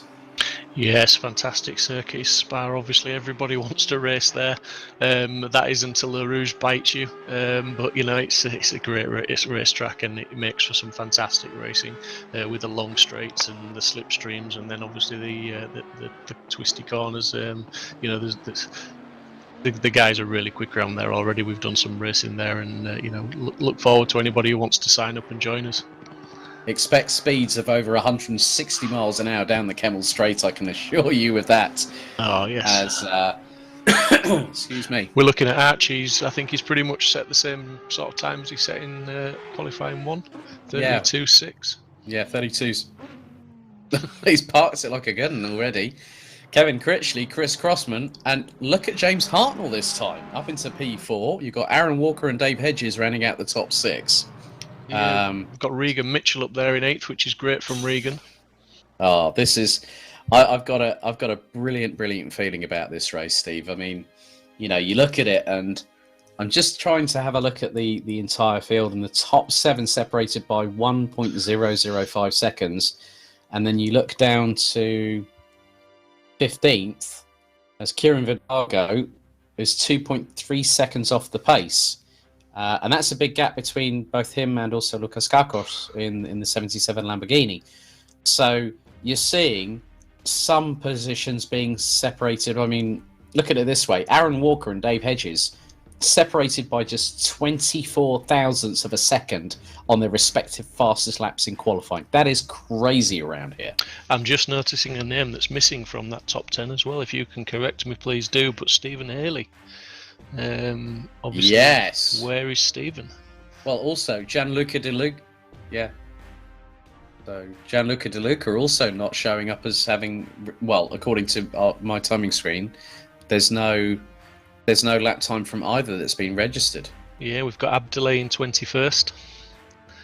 Yeah. So yeah, we've got some big hitters further down the field by the look of it. We've got Bliv AK who's up in 12th. That's a good qualifying result for him. Lucas will be disappointed with 15th. You know, yeah, there's a few guys mixing it at the front that don't normally, and there's a few guys mixing it at the back that probably don't want to be. Very, very true. So it's going to be an exciting dynamic because we could have. I'm hoping. I am absolutely praying to the race gods above that we have some dynamite action, and I want to see Kevin Critchley try and send it up the inside of Archie Clifford Roberts for the lead, but I want to see the likes of James Hartnell, Aaron Walker, Jordan Ruddock, Dave Hedges, Regan Mitchell come into this absolutely revved up and roaring to go, and we could see that over the next 30 minutes. It is going to be one of those cases where you just think, will we have that opportunity? I'm sure we will. As you say, they're all going to be revved up. The guys that have qualified higher than they did in the first race will be really seeing this as an opportunity to obviously do better than they did. And obviously then you're going to look further down the field at such as Stephen, Abdelay. They're going to be looking to make their way through, along with Lucas, who's in 15th. So hopefully, you know, racecraft will show. I always think when you get the faster drivers stuck further down the field, it's not about how fast you are, it's about racecraft, because it takes a lot of skill to cut through those, shall we say, slightly slower drivers cleanly, because the last thing you want to do is spin off and compound the fact that you've qualified badly. Yes, where it's probably that drivers have had a moment in qualifying where they, you know, I know for a fact that Abdelai will probably be a bit frustrated after the last time and has been trying to really sort of eke out as much of the Audi as possible. But then as a result of that has possibly gotten a bit to get, you know, fired up into quali. And then that has caused the 910 to have a moment, as we're now, I think we're very quickly going to be going on to the formation lap. But air temperature is 19 degrees Celsius. Yeah, a couple of minutes. So air temperature 19 degrees Celsius, track temperature 25 degrees Celsius. Steve, in your honest opinion, with regards to the fact that the temperature has increased, we're now, according to the server at local time, at 2 minutes past 3 p.m. With the temperatures being higher, obviously this is going to take into consideration the way that the cars run, obviously the brake and the tyre temperature. Who do you think this might favour in terms of a brand represented on this field? I think the Audis, to be honest. The Porsches, you already run high tyre temps with them. Obviously, it's all dependent on setup, and these guys are pros. They do it all the time. They'll be tweaking. They save their setups individually for track temperatures, so they may have predominantly the same setup saved several times, but it's for different track temperatures, so with slight tweaks maybe on tyre pressures, and sometimes if it's a really extreme heat, it'll be on brake ducts and even sometimes on the toe, your scrubbing of tyres and things like that. But I don't think we'll see it affecting any one car more than another individually, because these guys know how to set cars up. Mm-hmm. Yeah, and I think that's also one of the main, that those points you've just put across there, Steve, gives me no indication as to who might actually come out on top of this race, because we know that Archie did a really good job. He kept Kevin at bay. Chris Crossman had obviously some dramas, but he kept it on P3. You know, we had the likes of Aaron Walker and Stephen Haley really being at the sharp end of the field and really going for it. But I think with any race, the unpredictability factor is still very much in the foreground of my mind regarding this race. Yeah, I mean, again, speaking from experience, the Porsche is the one that I think it's, myself personally, I think it's the easiest one to get the tyre pressures wrong on, and with that I mean overheating them. If you push too hard with the Porsche for too long, you can destroy a set of tyres very quickly. So obviously Kev will be pushing very hard to beat Arch into that first corner, but then it'll be about how measured he can be and consistent throughout the 30 minutes, because obviously if he does beat Archie into the first corner, I don't think Archie will let it go at that. I think he'll pressure him until he gets either back in front or the checkered flag falls. I think we're going to be in some fantastically close racing again. Right, the countdown continues before we go on the formation lap here. So 10 to go on the clock. Big thank you to those watching on the respective Twitch and YouTube streams, and also Facebook. So we're on Simsport's Twitch and YouTube channels, the Simsport Facebook group, Simply Race Twitch and YouTube, the Downforce Racing Facebook page, the Let's Race Facebook page, the Virtual Reality of the VRRC Twitch, Facebook and YouTube channels, as well as Thrill Junkies on YouTube. And now we get the formation lap underway. So it is Archie Clifford Roberts leading from Kevin Critchley, Chris Crossman, and then it is Hartnell in the 168 Ferrari in fourth place. Then it's Aaron Walker and Dave Hedges, Jordan Ruddock and Regan Mitchell, amongst other people. Then we've got Riley Isalovic, Bliveke, Girato, Martin Pilkington, Karkosh starting from 15th, ahead of Vidago, Diaz, Neutelings, Pixley, Wiggin, Duke down in 21st position, Pratt and Raddenbury rounding out the top 23. Steve Hinden, Chris Bowman, Ian Tamkin, Daniel Parker, Stephen Haley and Gianluca Di Luca rounding out the 29 cars. And what a place to race at here at Misano, Steve. It has provided such great full throttle commitment from all of the 29 drivers so far, and I think we're only at the tip of the iceberg of what could happen in the next 30 minutes when we go green, green, green. Yeah, absolutely. I mean, all of the top 4 or 5 runners in the championship will be keen to try and beat Archie, because obviously he's got that lead in the championship already, and they won't want him to start extending that. We've seen him do that in championships before, and when he gets the bit between his teeth, he's a very difficult young man to beat. Yes, filled with steely determination and a will to win, and that is how you go about championship campaigns, that you try and start at a good rhythm and then you keep that rhythm going. And Archie Clifford Roberts has taken, that is now his second race victory. He won last time out at Silverstone and took over the lead of the drivers' standings, whilst Chris Crossman, having his technical issues last time out, has started to come fighting back, and now he needs to really put pressure on not just Kevin Critchley, his teammate, let's not forget, but also Archie Clifford Roberts. And this is where we're going to see the dynamic of the championship again change. But even though it is only, I think it's 25 points for a win, in each of these sprint races here, Steve? Yeah, it says just double checking on that for the. It's actually 50 points. Sorry, 25 points. So potential of 50 points for the weekend if you win both races. Yes. So they are now heading to turn 15 and then cover Misano, the 16th and final corner. So it will be down to Messrs Clifford, Roberts and Critchley to keep the pace going. Just keep a very close eye on that car number 15 of Kev Critchley on this start. He will not want Archie to get away into that first corner. No, he doesn't want that that Audi trying to get away like a rat up a drain pipe. As ladies and gentlemen, we go round the final corner and they need to get into some semblance of formation. We are here at Misano for race 2 of round 3 of ACC season 3. We are green, heading down towards the Variante del Parco again for the first time, and this time it looks like Critchley's got a better run, but again Clifford Roberts just manages to shut the door. Hartnell all over the back bumper of Crossman. Walker trying to go round the outside of the Ferrari through turn 3, and Jordan Ruddock nearly made it 3 abreast, but then Hartnell gets the inside run for the next corner. Great start there by quite a few of the competitors as Walker nearly gets passed up the inside by Ruddock, through into the right-hander at turn 5 and then into the left at 6. But what a start already for the top 2 as Clifford, Roberts and Critchley get away and scarper away from Chris Crossman in the early phase of the race. Yeah, Kev's got a big lead to the back of Archie now. As I see, Jordan's got a drive through there. Really unfortunate for Jordan.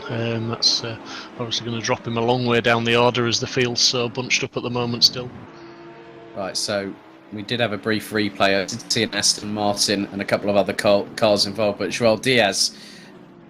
But Joel Diaz now up into P16 is going to try P19 and trying to chase down Neutelings, I believe. So that is for 16th. That's actually, there's been a few changes. So Diaz is ahead of Neutelings. So Critchley and Crossman's looking even more racy than it was in race 1. We now go to a replay here. And now that is the number 2 Ferrari of Dean Riley that has been turned around on the exit of turns 4 and 5. That's a real shame because now that Ferrari could have damage and is stumbling around the circuit in 22nd position. And look how much they're swarming all over each other here, Steve.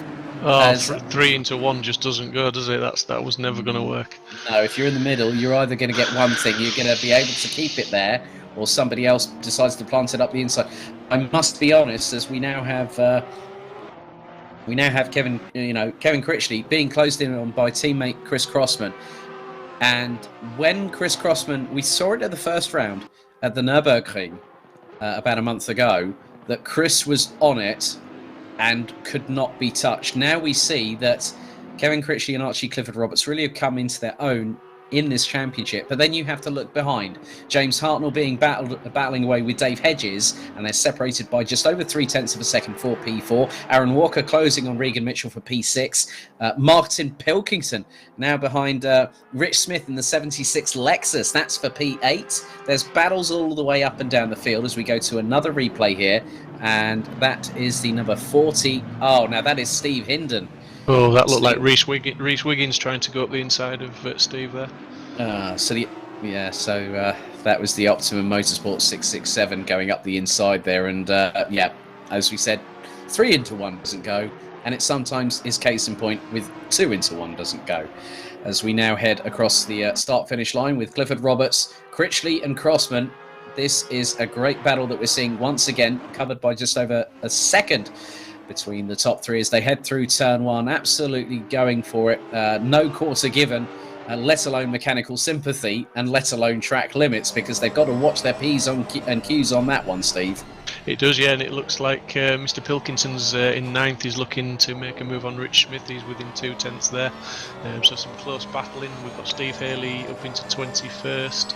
Abdoulaye Diop, he's up into 11th after his poor qualifying. So we're into 10th, in fact, now. So those guys are making moves and making their way through the field. So don't forget about those guys making it into the top 10 or even potentially top 6, although that's a big ask. It is, and when you've got 26 minutes still on the counter to go, it is about sort of analysing the situation looking to see where you can improve your lap time, because we all know that when you're in a GT3 car and you're pushing to the absolute limit of adhesion, it is not easy to keep your concentration and focus 100% through any race, because you're either having to look in your mirrors, you're having to look to see, oh, have I put enough fuel in the car? How are my tyre temps doing? Are the pressures all right? Is everything up to speed? Are the brakes good? Have I got a good car under me? As we do see, that is the case with Aaron Martin Pilkington in the 626 Oman Racing with TF Sports. Aston Martin running in 9th place. And here's Daniel Parker. That's a great move. If you get that round the outside, oh no, Daniel Parker, he's going to have to relinquish that, because that was a track advantage there, I must be completely honest. But to try and put that round the outside of Stephen Haley, that was brave at the very least there.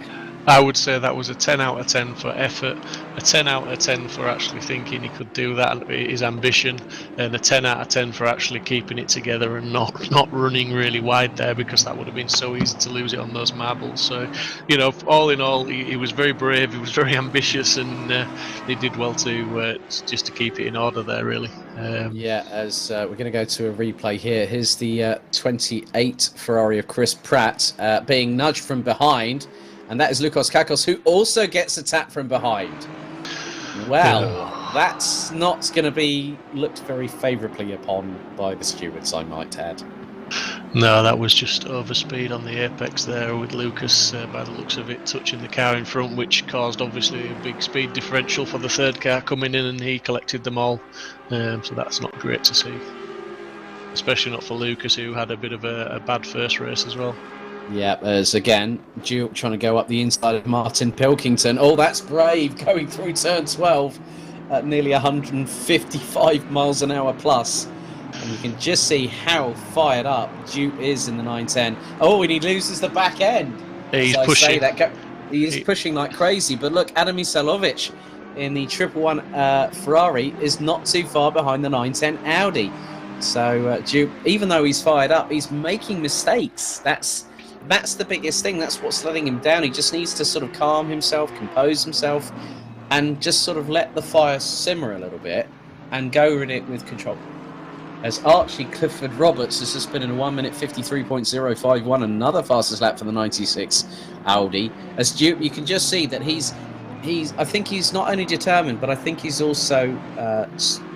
I wouldn't say the word stressed out. I think just probably a bit frustrated after what happened, not just in the first race, but also in qualifying, and then also the fact that Martin Pilkington is not letting him get past easy, and no other driver worth their salt will let another driver get past easy, especially if it's for position. Yeah, those two guys, really battle hard, and nobody will be putting more pressure on himself in this race than Abdullah. I don't think he's very passionate about his racing. It's what he does in real life, GT4. So he's got the racecraft, he's got the skill level. He's just got to keep his composure now and put the pressure on Mr. Pilkington and see if he can get past him. And actually, up ahead, good showing from Rich Smith and number 76 Lexus, currently running P8. And he's 3 seconds behind Aaron Walker, who's looking to have another couple of strong top 8 finishes. And there is Rich Smith in the number 76 Tech 1 Racing Lexus. It's a car that you don't see really used that often on this platform. I haven't seen it used that often at all, to be fair there, Steve. That's a great move from Adam Isalovic up inside of Abdullah Duke for P10. Yeah, so that was a good move in terms of actually taking taking an opportunity there that was quite well presented by Duke, who I think ran a bit too wide, heavy into the curbs there on turn 2. So, and that's just showing how much he wants to really push himself. And as you say, he's a real life racing driver in GT4, Steve. And now he gets himself past Steve Zalovic, and these two are banging door panels yet again. That was fantastic there from both drivers. Nobody wanted to concede that position, but it looks like Abdullah is going to get the job done. Although Adam is going to have the inside line for this next corner. Abdullah he's got it done. That's fantastic. Yeah, and also just look behind him. They've got Kevin Vidago, who's going towards the inside. Well, he's going towards the outside for the next corner. Yeah, Adam Misalovic. Kieran is another great driver. He put some pressure on them now as well, and in the Porsche he'll have some squirt coming out of that corner there, and he's right on the rear bumper of Adam. This is a fantastic draft opportunity. They're going to go side by side into the fastest corners. Oh, just the turn of speed through Carbone. Oh, mamma mia, as they would say in Italy. But, well held. Kieran catches that slide perfectly there. Well, he lost a bit of ground to the two in front, but Kevin Vidago with one of the best saves. You know, the back end of the Porsche stepped out and he caught it and managed to wrestle it back under control. But then you look behind these two, and this is a battle that's really heating up. It's Pixley versus Diaz for 12th place, and Pixley, that's a really good run from the Jaguar in 12th place as they go into turn one, but then runs a bit wide. Diaz manages to get past in the 26 Mercedes, but Pixley doing a great job in the number 7 Jaguar so far. Yeah, fantastic. I noticed Regan's still putting pressure on Mr. Hedges as well, with the gap down to half a second, and Mr. Walker half a second behind Regan. So that's 3 cars that are running very, very close together. But yeah, absolutely great racing again. Keep saying it, but it's just right down the field. You've got cars running within a second of each other. Yeah, very true. That was a little bit of a mistake there, I think, from Aaron Walker. I think he just went in a bit too hot and overcooked it on the brakes. But Regan Mitchell looking very, very racy in the 69 Mercedes-AMG GT3 behind Dave Hedges as they go through Carbone. Foot flat to the floor, up into 6th. They're going to go down 3 gears, down to 3rd, 100 miles an hour through turn 13, as that's a little bit of a run wide there from Regan Mitchell. Just going to have to keep that one a bit more under control as we're going to go on a replay here. And that's Rich Smith, and there is Aaron Martin Pilkington. Now Rich loses the back end of the car, causes it to step out, and I think Aaron's got nowhere else to go. He's just like thinking, I can't really get past him, or he could have got past him, but it was just a bit too sudden, wasn't it? It was, yeah. He was trying everything there, but he had nowhere to go. He couldn't avoid that. As we see how hard Regan's trying as he came out of the last turn there on the grass, and the Mercedes showed its distaste and went a little bit sideways when he got it on the soil, but he's held it together and he's keeping him under pressure. Right, okay, so we are here with one of the Nissans. Oh, now Rich, now that is Bliv AK in the 747 Nissan GTR GT3 Nismo, getting an unwelcome assist from Rich Smith from behind there on that particular occasion. And again, the 747 of Bliv AK in the trenches, and now it's the McLaren that clouts the Nissan off the circuit, and that's off of turn number 13. And now Bliv AK was in the pits ever so briefly. Lucas Kakos in the pits, Steve Hinden in the pits as well. Giarato, I don't know if they've had any sort of dramas, but they are not running, so we are effectively down to around about 25 or 26 competitors. As again, this enticing battle between Regan Mitchell and the number 69 is trying to close down on Dave Hedges, but Aaron Walker is really doing an astute job. And then you just look a little bit further ahead of Dave Hedges, Steve, and you've got James Hartnell in the 168 Tempesta Racing Ferrari, that fantastic sky livery on it, just up ahead in 4th place. So I don't think this is just the battle for 5th position. This could be the battle that rages on if they start working together, as Regan Mitchell I think might have other ideas otherwise. They could start working together and try and reel in James and make it a scrap for 4th position as opposed to 5th. That could be a good strategy for them there. It could be a good strategy, but you just try communicating that to them. I don't think they'll listen. They want that position and they want it now. Or they wanted it yesterday with VAT added on top of it.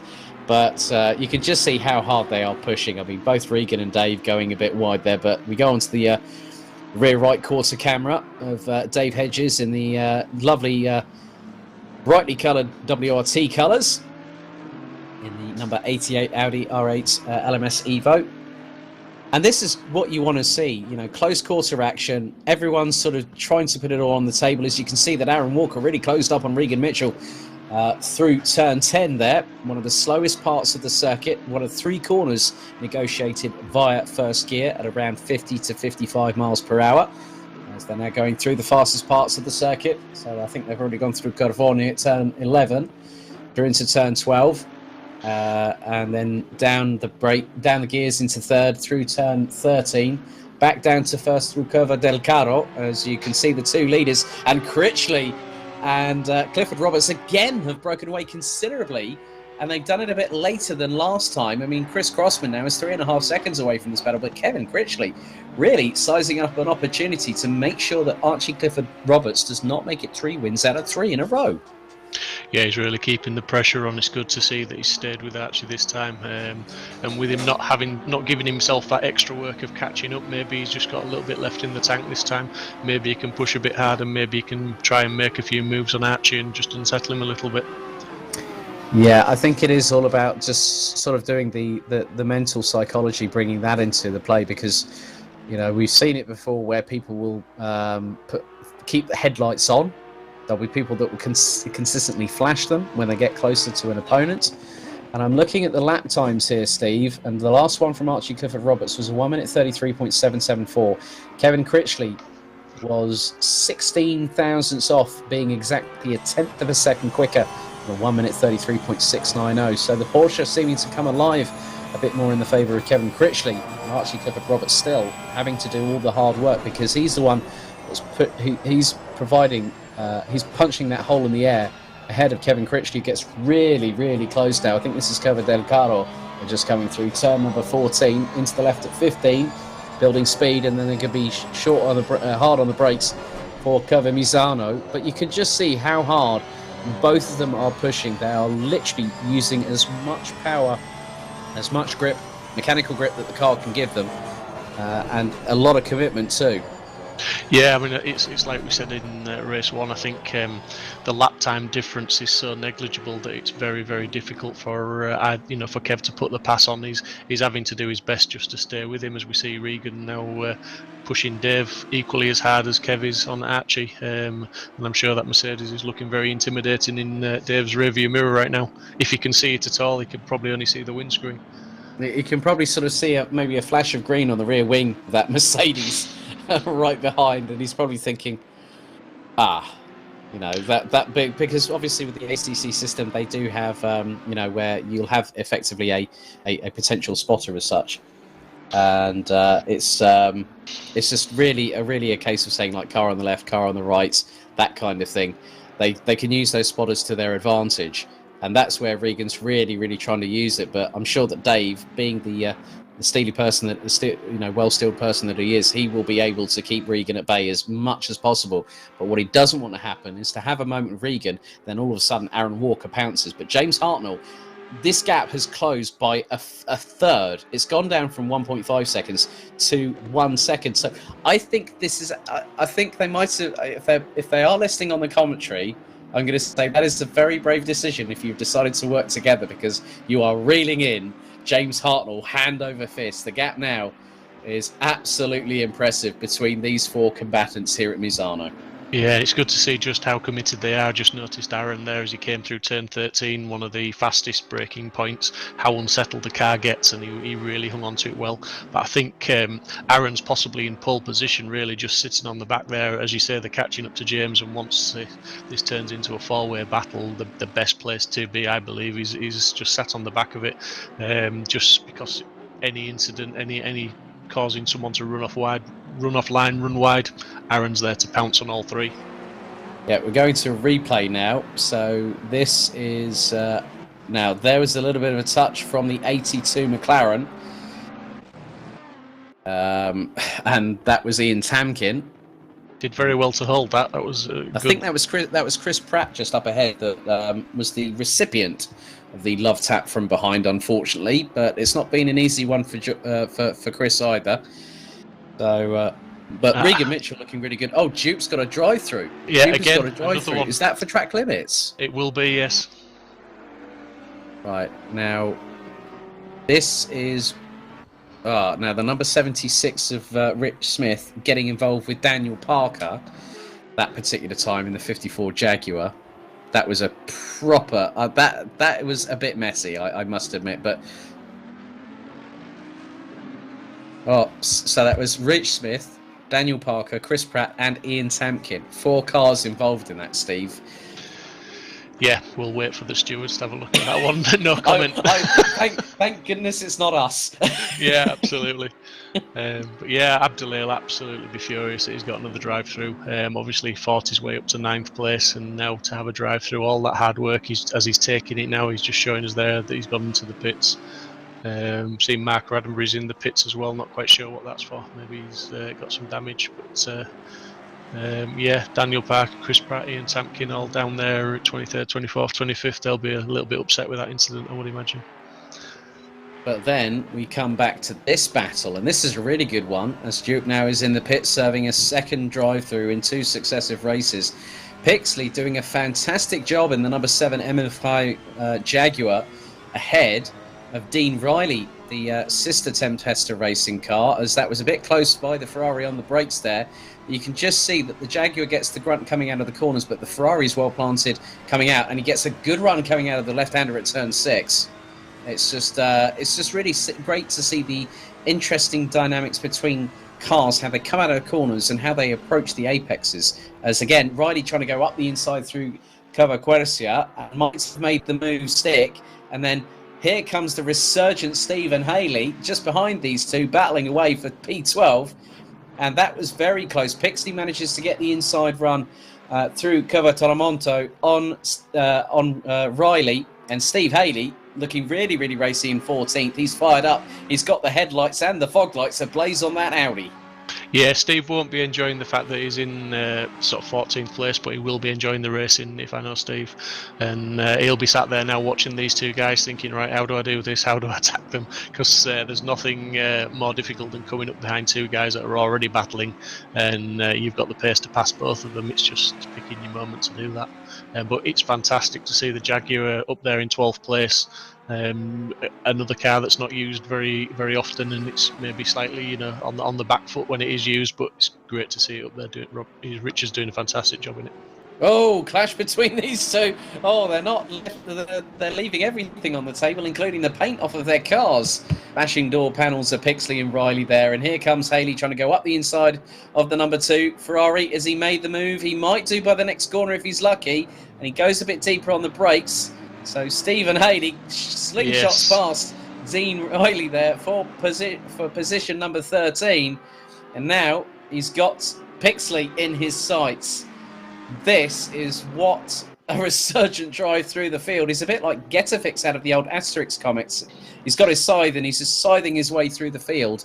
As Pixley runs wide, Haley he's got the run. Coming out of Curva Quercia, he's going to have the run through for turn 9. I think he might have made the move stick. No, he's towards the outside. He's going to try and get the switch back through. This is brilliant racing. But Pixley in the ML5 Jaguar XKRS GT still holding on. This is impressive from the number 7 Jaguar at the moment, Steve. What a great race so far. Yeah, and we've got Dean Riley and Mark Newlands obviously in close attention as well. They're coming up. I think the Jaguar may be the proverbial cork in the bottle, just holding them up a little bit. But yeah, that's credit to Richard Pixley. He's doing a fantastic job there defending.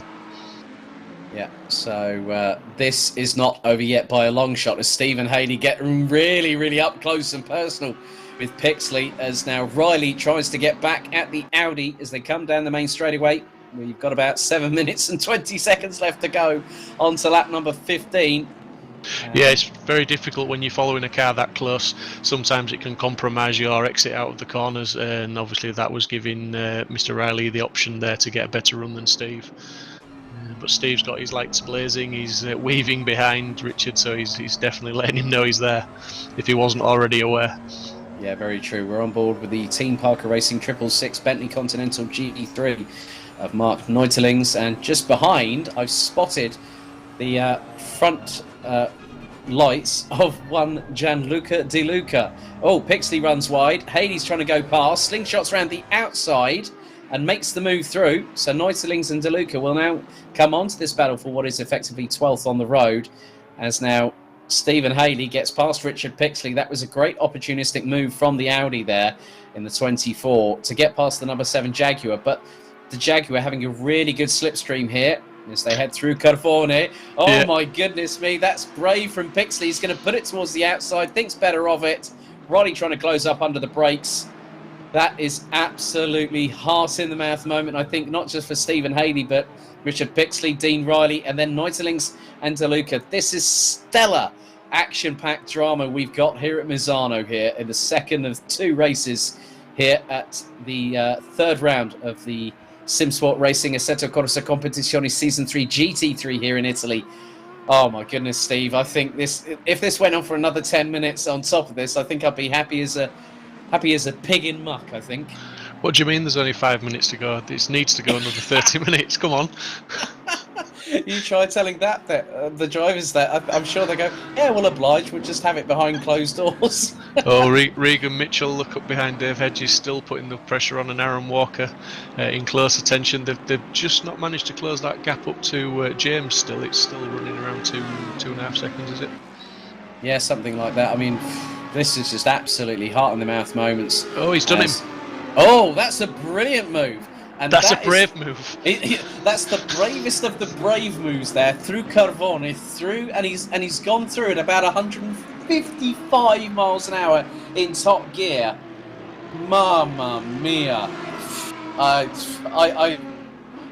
have lost the words to come out of my mouth right now after that brilliant move from Regan Mitchell. Hand on heart. Fantastic. I think the move of the evening, let alone the season so far. We've seen some great ones, but that was an absolute belter. As now Dave Hedges has got Aaron Walker for close company. So the Mercedes of Mitchell trying to break away. He's got about half a second gap at the minute as they go through Cova del Rio. But yeah, I mean, Mitchell just absolutely licked the stamp, sent it, and went, "Hi, Danny Rick. I hope you've seen that one." Yeah. Steve Haley now looking at Kieran. Oh, that's not good. That is not good at all, and that means that Steve Haley has lost. He's going to drop behind Mark Neutelings as a result of that. Maybe even Gianluca DeLuca. Yeah, DeLuca up the inside. So all that hard work from Stephen Haley was just thrown away in an instant, and it wasn't of his own doing, unfortunately. But now he's got just over 3.5 minutes to try and claw back as much time as he can, but that puts him on the back foot, doesn't it? It does. I mean, the only thing you can take from the situation now is they do score points down to and including 20th place, so he's still going to get some points. So just get his head down and keep going again, and like you say, see if he can make up a couple of positions. Although it's going to be a tough ask, is that one. Be interesting to see what happens between Aaron and Dave Hedges, see if Aaron can get past his brother-in-law. Oh, family rivalry there. Oh my goodness, the tales come thick and fast. It's a bit like the never-ending story. I'll just throw that bomb in there. We'll just see what happens. I think I heard the mushroom cloud explode over my right shoulder there, Steve. I mean, that was perfectly timed. You see, it's not so bad doing all this commentary, Lark, is it? You get a feel for it after. You know, you're getting into the swing of things, my friend. It's good to have you alongside me. It's good to be here, thank you. And it's great watching this standard of racing as well. The guys are doing a great job. Yep, so down into Cova Quercia, as again Walker closing up on Hedges. This battle between the Inter-Ingolstadt battle, I'll call it, as Falterbach starts to get away up the road thanks to Regan Mitchell, who's now 0.6 of a second ahead of Dave Hedges. And this has really heated up. Haley is fired up and he wants blood of several different manufacturer varieties, including Aston Martin, Bentley, and probably a Jaguar in the middle there too. So he might get a Cat as well. But you could just see how hard Haley was pushing through that corner. He just literally launched it over the sausage curbs as Gianluca DeLuca up the inside of Mark Neutelings through turn 8. This is going to be very, very interesting.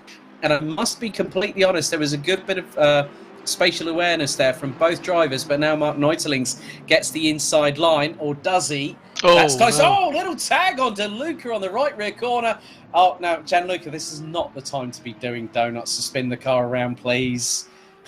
10 out of 10 for recovery there. It was a good little recovery, but it's a very unfortunate incident. And again, I think that'll be one that the stewards look at. You know, who had the right of way there, who had the line.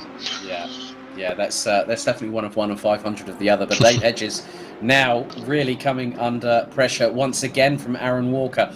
Now, was there a slight amount of nudging there? I'm not too sure, but they did just get past. I think that was Chris Pratt and the number 28 Ferrari that they've just got past, but Aaron Walker might have had I think possibly the slightest of nudges. I didn't really make out whether there was any possible contact there, but it looked like it to me. As we go into the last 60 seconds, I think, as we said earlier about 4 minutes ago, Steve, 47 seconds on the clock to go. What? It's like time has literally been frozen before our very eyes. Yeah, I mean, I love the strategy of the long races, but the sprint races tonight have been fantastic, and it makes you question, shall we just bin all the endurance races and just do this every week? It's fantastic. Yeah, I think my schedule might have something to say about that doing every week. But I think the complexity of the championship really does add a really good all-round balance to it. As we head into we've now had the word that the leader is now on the final lap, and once again, and this is where things have changed, because Archie Clifford Roberts here, Steve, is 4 seconds. I repeat, 4 seconds ahead of Kevin Critchley. And I think that Clifford Roberts has just been able to sort of channel, his inner GT3 maestro-ness here to get the job done. And here is our leader going up towards Curva Quercia for the final time here at Misano World Circuit, Marco Simoncelli. This has been an absolute dominant performance for the 96 Audi here.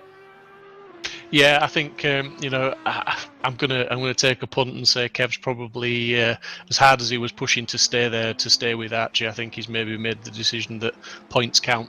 Kev didn't take part in the first round, so he's used his drop round, so every point is valuable for Kev. So he'll probably just settle for second at this round and come back fighting at Kyalami. Yep, which is on August the 9th, if memory serves me correctly. That will be round 4.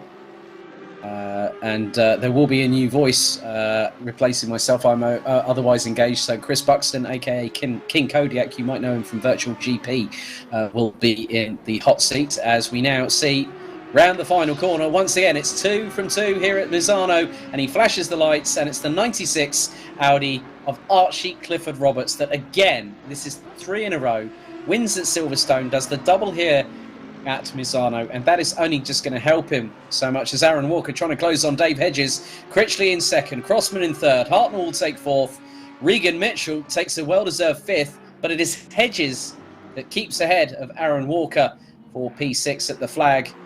And here is Aaron Martin Pilkington in the number 626 Aston Martin, the highest place Aston Martin thereof, coming across the finish line to take P8 ahead of Adam Isalovic in the number 111, but the battle is well and truly on for 12th place, and it is between a fired up Stephen Haley and Richard Pixley as they come through turn 15 for the final time. Joel Diaz takes 10th, Dean Riley will take 11th, but it looks like, yes, the Jaguar's going to hold on. Great run by the number 7 of Richard Pixley to take 12th, a fraction ahead of Stephen Haley by 2.5 tenths, and Gianluca De Luca will take 14th ahead of Kevin Vidago, who pips Mark Neutelings at the flag, and also the recovering Jordan Ruddock. Here's Rich Smith just behind Chris Bowman in the number 12, and that was, if he braked any later, he possibly would have sent the number 12 Mercedes off track. Oh, he clatters into him across the start-finish line. Wow.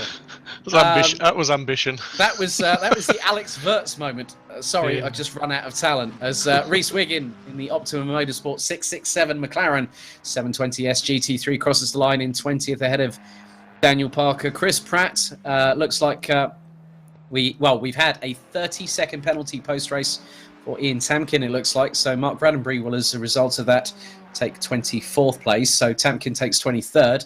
Jupe will end up in 25th ahead of Bliv AK. But Steve, I think really here at Misano, it was what we wanted. We wanted great action. We got it in spades, and there were some great standout performances, I think, from my perspective. You know, Richard Pixley getting a 12th place finish in the MLFI Jaguar XKR GT3. You know, Isalovic having a top 10 finish in race 2. But then, you know, credit where credit is due. You know, Archie Clifford Roberts. He's now going to extend that lead in the championship. Tonight. I think driver of the day goes to Archie, to be fair, because he just nailed it. He was consistent. He didn't buckle under the pressure, and he was, make no mistakes, he was under pressure from Kev. Kev's no easy racer. He was there and he had the speed. So yeah, Archie, well deserved, well done, and he will take a healthy lead into the to the next round, and I'm sure Kev will climb the championship standings with those results. But some good performances throughout. Dave Hedges defended really well in that race. Sort of lost out to Regan, but fantastic racing throughout. Well, I'm going to now head to the interview side of things, and looks like we've got a couple of drivers to talk to. First of all, 2 successive third-place finishes for Chris Crossman. Chris, good to see you back at the sharp end of the field, but it wasn't as easy as possibly yourself and Kevin Critchley might have thought against Archie Clifford-Roberts over both races. Yeah, I mean, obviously Archie's extremely fast and he's been putting the laps in all week, so I knew it was going to be a struggle to keep near. Him and Kev were both putting in monster times. So yeah, obviously the first race I had Steve Haley on my back as normal again, putting a lot of pressure on, so I could see that he was faster than me in certain parts. I was just trying to hold my line, and obviously just held on for third. But in the second race, I got a bit lucky in the fact that I didn't have that pressure from Stephen, because I don't think he got a qualifying lap in, because obviously they're so short. So I didn't have the pressure. So the second race was a lot less nerve-wracking, but the first race was, it was a great battle. And obviously going into Kyalami in just a few weeks' time, I mean, that's a different track from what we've had here at Misano. What are the biggest challenges you as drivers will face in this particular circuit? Sorry, you broke up a little bit at the end there. But did I? From what I heard, it is obviously a very different track. The Porsche is quite good there again, but so is the Audi, so I think it's going to be some good battles there. It's a very different track, and obviously 2 30-minute races. It was very, fast pace on this one, so next time I think it's going to be, I don't know if it's an hour or 90 minutes, I can't remember, but it's a bit longer, so obviously different tactics with pits coming into play for that one. Mm-hmm. Well, Chris, congratulations on both third-place finishes in both races tonight here at Misano, and we'll see you at Kyalami. Cheers, mate.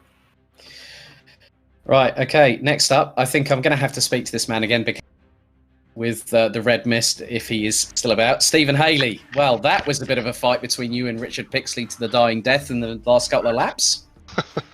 Yeah, it was good fun.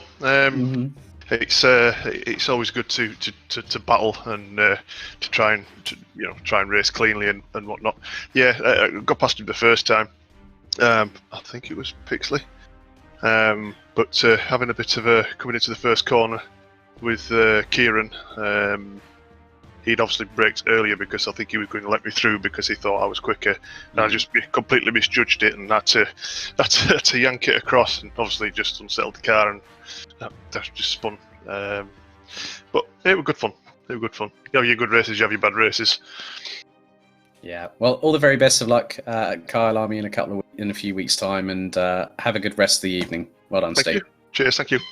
No problem at all. Right, well, to get involved with Simsport Racing, head to simsport-racing.com. You can join the, you can join us for future things. Obviously, the GT4 side of things. With a half-capacity grid already announced by Steve. I mean, Steve, with the fact that Assetto Corsa Competizione has been so encapsulative of GT3 and GT4 racing in the virtual world, that's a really good sign for things to come on this particular platform, wouldn't you agree? Absolutely, yes. And as most guys know that are involved with ACC at the moment, there is a track pack coming out in autumn, I believe, or that's when it's scheduled to be released, which is British tracks, which is Alton Parks, Netterton, Donington, I believe. So add those into the mix as well. And just the first thing that springs to mind is maybe a Ginetta Championship, things like that.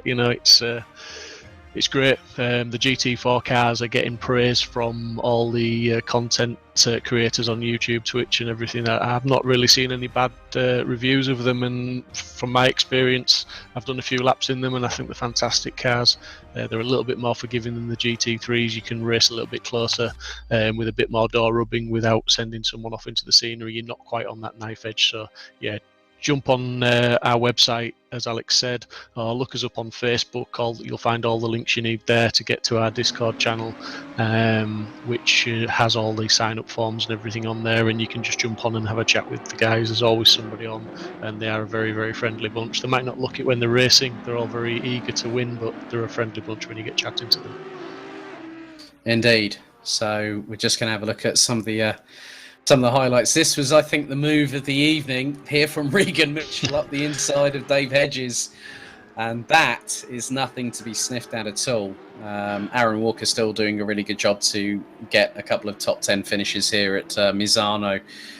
But I just think that really just shows, I think I did say about Dave Hedges being a dark horse. Let's not discount Regan Mitchell, because that just showed the class of the driver there, just by literally going, I'm going to go apps, I'm going to send it, I'm going to go for it, I'm going to see what happens. Hopefully I make it stick. And Regan Mitchell just went, that's what I wanted. And I'm sure that there's probably a fist pump in the air whilst he was trying to brake and hold the steering wheel with one hand, or hopefully he had both hands on the wheel and managed to celebrate that after the race. But highlights from yourself, Steve, here at Misano. What a great evening. Oh yeah, I mean it's very difficult to pick anyone out, but yeah, Regan, I'm glad he's just proved me right there after I gave him some hype over the last couple of rounds, and you've actually seen tonight what a consistent and incredible driver he is. He's fantastic. But that goes for a lot of the drivers tonight. Most of the drivers, yes, there's been one or two incidents, but as I said at the beginning of the stream, we will look at those incidents, and if penalties are required, they will be handed out. We take it very seriously.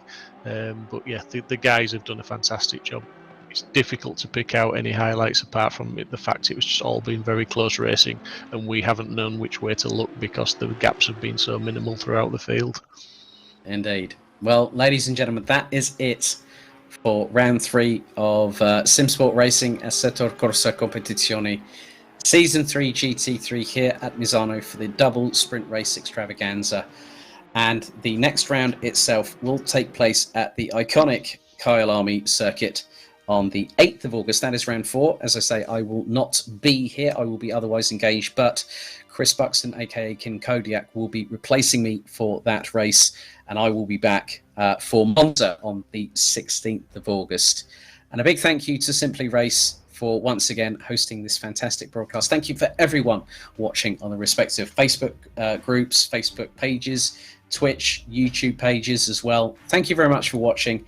It's good night from Steve. It's good night from me. Have a great rest of your Sunday evening, and we will see you back on August 8th at Kyalami. Good night. Good night.